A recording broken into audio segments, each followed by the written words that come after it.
When Rachel saw that she was not bearing Jacob any children, she became jealous of her sister. So she said to Jacob, "Give me children, or I'll die."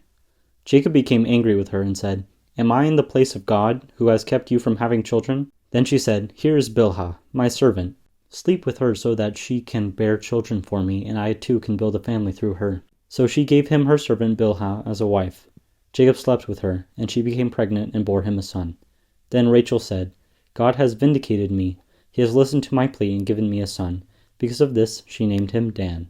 Rachel's servant Bilhah conceived again and bore Jacob a second son. Then Rachel said, "I have had a great struggle with my sister, and I have won." So she named him Naphtali. When Leah saw that she had stopped having children, she took her servant Zilpah and gave her to Jacob as a wife. Leah's servant Zilpah bore Jacob a son. Then Leah said, "What good fortune!" So she named him Gad. Leah's servant Zilpah bore Jacob a second son. Then Leah said, "How happy I am! The women will call me happy." So she named him Asher. During wheat harvest, Reuben went out into the fields and found some mandrake plants, which he brought to his mother Leah. Rachel said to Leah, "Please give me some of your son's mandrakes." But she said to her, "Wasn't it enough that you took away my husband? Will you take my son's mandrakes too?" "Very well," Rachel said. "He can sleep with you tonight in return for your son's mandrakes." So when Jacob came in from the fields that evening, Leah went out to meet him. "You must sleep with me," she said. "I have hired you with my son's mandrakes." So he slept with her that night. God listened to Leah, and she became pregnant and bore Jacob a fifth son. Then Leah said, "God has rewarded me for giving my servant to my husband." So she named him Issachar. Leah conceived again and bore Jacob a sixth son. Then Leah said, "God has presented me with a precious gift. This time my husband will treat me with honor, because I have borne him 6 sons." So she named him Zebulun. Sometime later she gave birth to a daughter and named her Dinah. Then God remembered Rachel. He listened to her and enabled her to conceive. She became pregnant and gave birth to a son and said, "God has taken away my disgrace." She named him Joseph and said, "May the Lord add to me another son." After Rachel gave birth to Joseph, Jacob said to Laban, "Send me on my way so I can go back to my own homeland. Give me my wives and children, for whom I have served you, and I will be on my way. You know how much work I've done for you."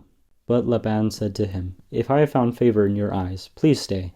I have learned by divination that the Lord has blessed me because of you." He added, "Name your wages, and I will pay them." Jacob said to him, "You know how I worked for you and how your livestock have fared under my care. The little you had before I came was increased greatly, and the Lord has blessed you wherever I have been. But now, when may I do something for my own household?" "What shall I give you?" he asked. "Don't give me anything," Jacob replied. "But if you will do this one thing for me, I will go on tending your flocks and watch over them. Let me go through all the flocks today and remove from them every speckled or spotted sheep, every dark-colored lamb, and every spotted or speckled goat. They will be my wages, and my honesty will testify for me in the future, whenever you check on the wages you have paid me. Any goat in my possession that is not speckled or spotted, or any lamb that is not dark-colored, will be considered stolen." "Agreed," said Laban. "Let it be as you have said." That same day he removed all the male goats that were streaked or spotted, and all the speckled or spotted female goats, all that had white on them, and all the dark-colored lambs, and he placed them in the care of his sons. Then he put a 3-day journey between himself and Jacob, while Jacob continued to tend to the rest of Laban's flocks. Jacob, however, took fresh-cut branches from poplar, almond, and plane trees and made white stripes on them by peeling the bark and exposing the white inner wood of the branches. Then he placed the peeled branches in all the watering troughs, so that they would be directly in front of the flocks when they came to drink. When the flocks were in heat and came to drink, they mated in front of the branches, and they bore young that were streaked or speckled or spotted. Jacob set apart the young of the flock by themselves, but made the rest face the streaked and dark-colored animals that belonged to Laban. Thus he made separate flocks for himself, and did not put them with Laban's animals.